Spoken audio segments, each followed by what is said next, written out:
Hello mga kainggets from Kakanin Cakes at Money Bouquet. Meron naman tayong bagong product na ilo-launch ang ating Candy Tower. Order ito ng dati kong kasamaan dati sa pabrika. Bali, 7th birthday ng kanyang anak.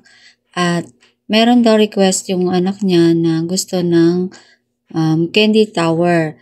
Then sabi ko nga hindi pa ako nakakagawa noon.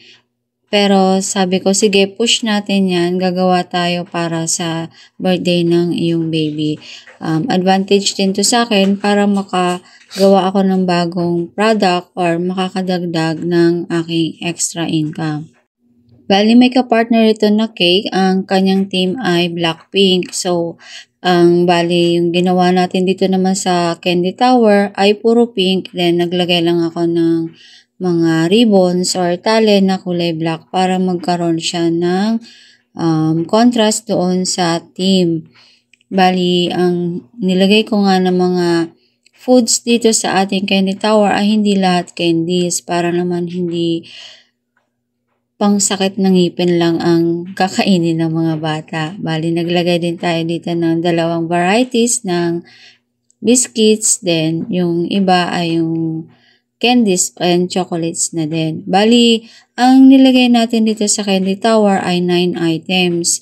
So, zero idea nga ako dito sa pagkukosting kasi may mga napapanood nga akong tutorial sa YouTube kaso walang nakalagay ng mga costing. Kaya sabi ko, saka na ako magbibigay ng price pag natapos ko yung Candy Tower para magkaroon ako ng magandang at maayos na costing.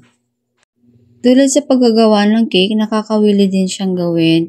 Though, medyo matrabaho nga lang siya kasi isa-isa mo siyang ididikit doon sa carton box or doon sa ginawa nating tower. 3-tier lang yung request ng ating customer pero ang ginawa ko dito ay 4 kasi may napanood ako sa YouTube na isang tutorial. Ayan nga at ginaya ko. Yung parang yung pinaka-celebrant, then lalagyan natin siya ng gown. Ayan, nilalagyan na natin yung mga candies.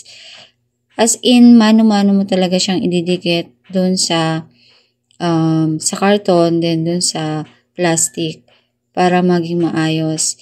And ang tip ko lang dito para madaling dumikit yung ating mga candies doon sa box, then sa pinaglalagyan, konti lang yung dapat na glue stick para hindi matagal dumikit yung ating mga candies. Kasi pag madami yung ilalagay mong glue stick, dumudulas pa siya and kailangan mo siyang i-attach ng matagal at antayin para matuyo siya.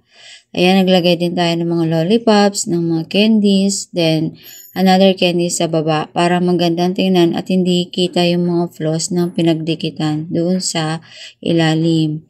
Ang sizes nga pala nito ay 8 inches, 6 inches, 4 inches, and 3 inches. Sa height naman, nagdepende na lang ako doon sa height ng ating mga foods. Ayan na nga at natapos na natin ang ating Candy Tower. And hoping na nagustuhan at natuwa ang ating celebrant sa ating Candy Tower. Happy birthday sa iyong baby na si Amia. Thank you for watching mga kainggit. Salamat. Don't skip ads. Please watch the full video and share. Salamat.